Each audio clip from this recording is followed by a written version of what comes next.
이 문제를 같이 풀어보겠습니다. 먼저 보면 어, 컨스트럭터부터 만들어야겠죠. 컨스트럭터로 만들 때 먼저 설정해야 하는 부분은 스튜던트 네임과 그리고 그레이드이겠죠.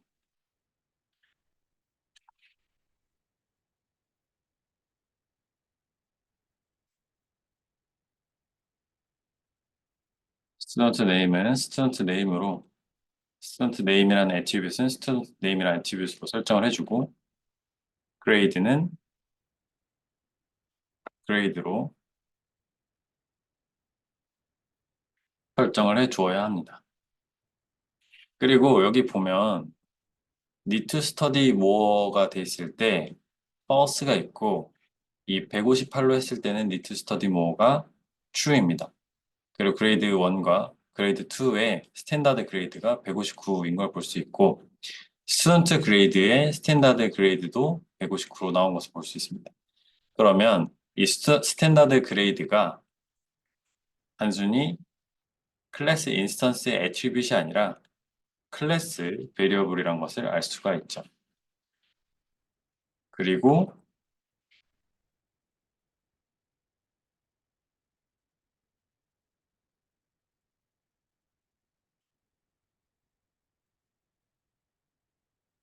need to study more는 자신의 그레이드가 스탠다드 그레이드보다 작을 때 need to study more가 나오겠죠.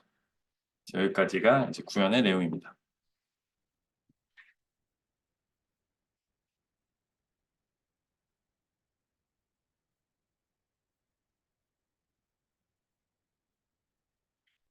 다음으로는 public and private attribute에 대해서 다루겠습니다. 예를 들어서 지금 살피고 있는 부분은 인캡슐레이션에 관한 내용입니다. 인캡슐레이션에서는 사용자와 임플리멘테이션을 분리하라고 하였는데요. abstraction barrier가 있는 거죠. 그 abstraction barrier를 어떻게 만드는지 살펴보겠습니다. 예를 들어서 어떤 프로덕트 클래스가 있다고 해봅시다.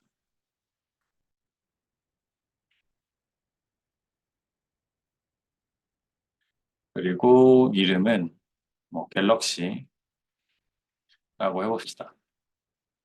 그리고 이 attribute name에 언더바를 이렇게 쓸 수가 있습니다. semi price는 150이고 real price는 50이라고 해봅시다. 실제로 핸드폰을 팔 때 진짜 가격은 안 알려주고 소비자 가격으로 팔잖아요. 그 차이처럼 이렇게 프라이빗한 정보가 있다고 쳐봅시다.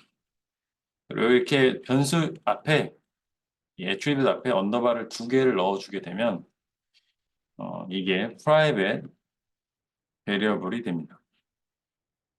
이게 무슨 차이인지 좀 더 자세히 볼 텐데요.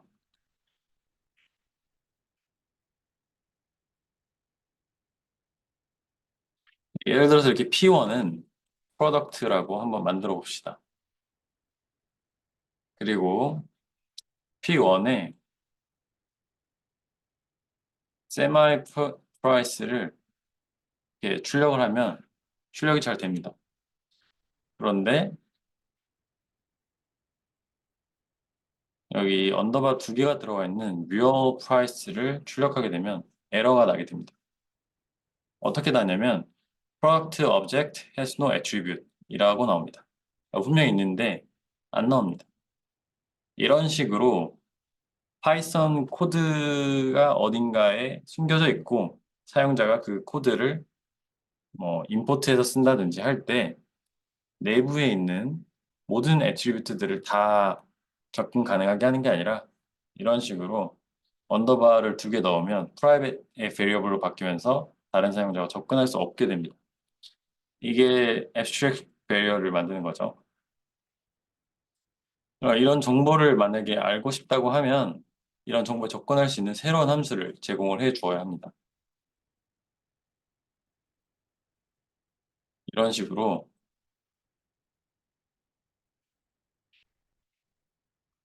이 오브젝트 내부에서는 이 정보가 접근이 가능합니다. 네, 이런 식으로 p1.printInfo를 구현을 해야 내부에 있는 이 real price에 대해서 접근이 가능해지게 됩니다.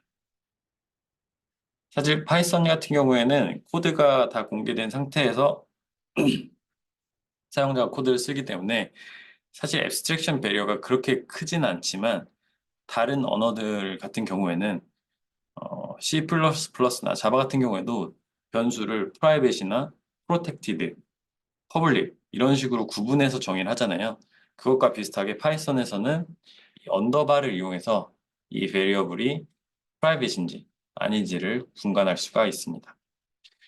이렇게 하는 게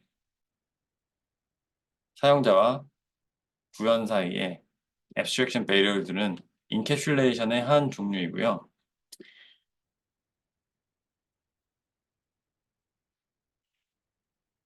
다음으로는 상속에 대해서 살펴보겠습니다. 상속은 무엇이냐 하면요. 예를 들어서 레빗, 동물을 다 구현하고 싶다고 해봅시다. 그럼 동물은 뭐 레빗, 판다, 엘레펀트, 버처, 라이언 이런 식으로 여러 가지 애니멀이 있을 수 있죠. 그리고 애니멀마다 전부 다 똑같은 비헤이비어를 공유할 수 있습니다. 예를 들어서 먹는다든지 움직인다든지 라는 행동들은 공통된 행동일 수 있습니다. 그런 경우에 일일이 하나하나 다 구현하는 것보다는 어떤 마더 클래스에서 그 행동을 구현하고 차일드 클래스에서는 마더 클래스에 구현된 내용을 상속해서 쓰면 구현할 때 중복된 부분을 다시 쓸 필요가 없겠죠. 함수와 비슷한 내용입니다. 함수에서도 우리가 똑같은 작업을 하는데 반복하기 싫어서 함수라는 개념을 만들었잖아요.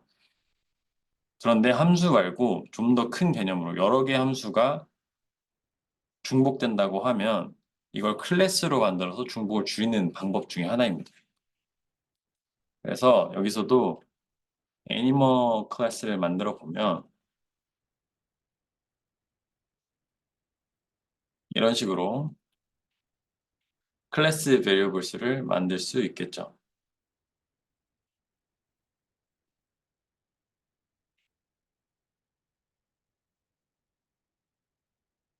이런 식으로 컨스트럭터를 만들고요.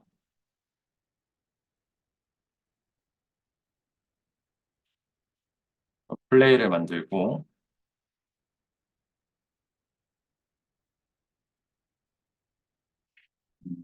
해피니스라는 애트리뷰트 있다고 해봅시다. 그리고 놀게 되면 해피니스가 논 시간만큼 증가한다고 봅시다. 그리고 이런 일을 한다고 치고요. 푸드를 먹는 이런 행동도 있다고 칩시다.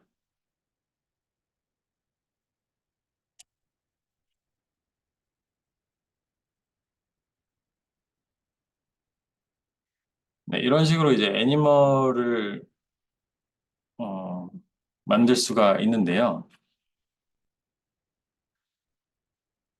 예를 들어서 이제 레빗을 정의한다고 했을 때 애니멀의 특성들을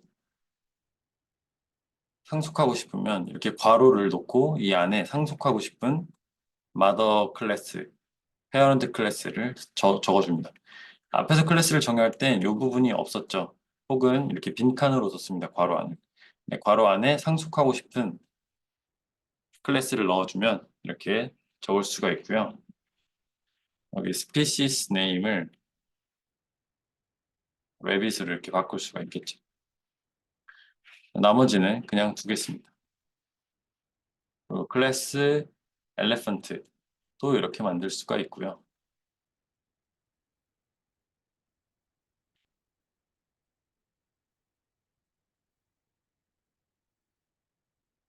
네, 이런 식으로 만들 수가 있습니다. 그러면 레빗을 만들었을 때 우리가 컨스트럭터를 여기서 만들지 않았잖아요. 그런데 이게 테스트라는 레빗을 만들고 알점 플레이 5시간 이렇게 하면 우리가 레빗에서 플레이와 컨스트럭터를 만들지 않았지만 구현하지 않았지만 이 마더 페어런트 클래스에서 이 상속을 해주는 클래스를 페어런트 클래스라고 하고 상속을 받는 클래스를 차일드 클래스 혹은 children 클래스라고 합니다. 이럴 때 구현하지 않은 이런 메서드들도 불러서 사용을 할 수가 있습니다. 이런 특성이 있고요.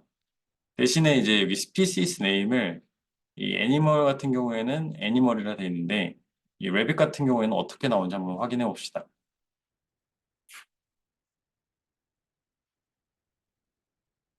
네, 출력을 해보면 이제 rabbit이라고 나오죠.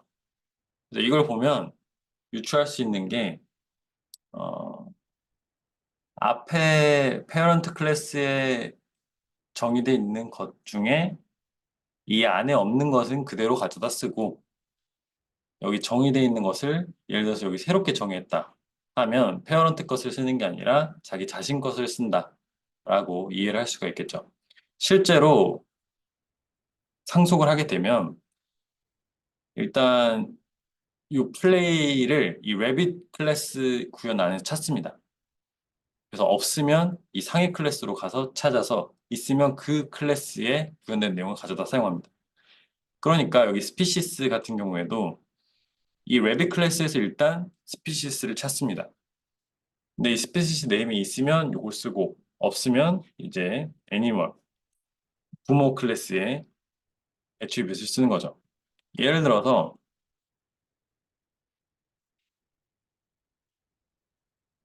이 바우처를 구현한 다음에 이런 식으로 만들었다고 쳐볼게요. 그리고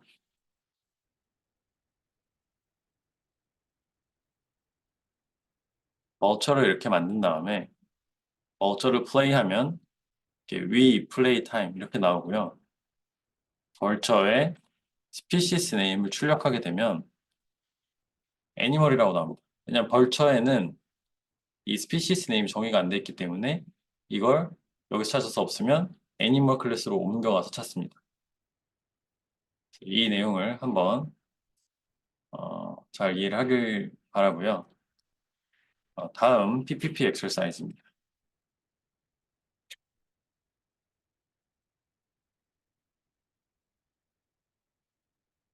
앞에서 이 클로딩 클래스를 봤습니다. 그런데 이제 새롭게 정의할 구현할 내용은 이 클로딩을 상속하는 키즈 클로딩입니다. 이 테스트 케이스를 한번 읽어보고 어떻게 구현할지 생각을 해보세요.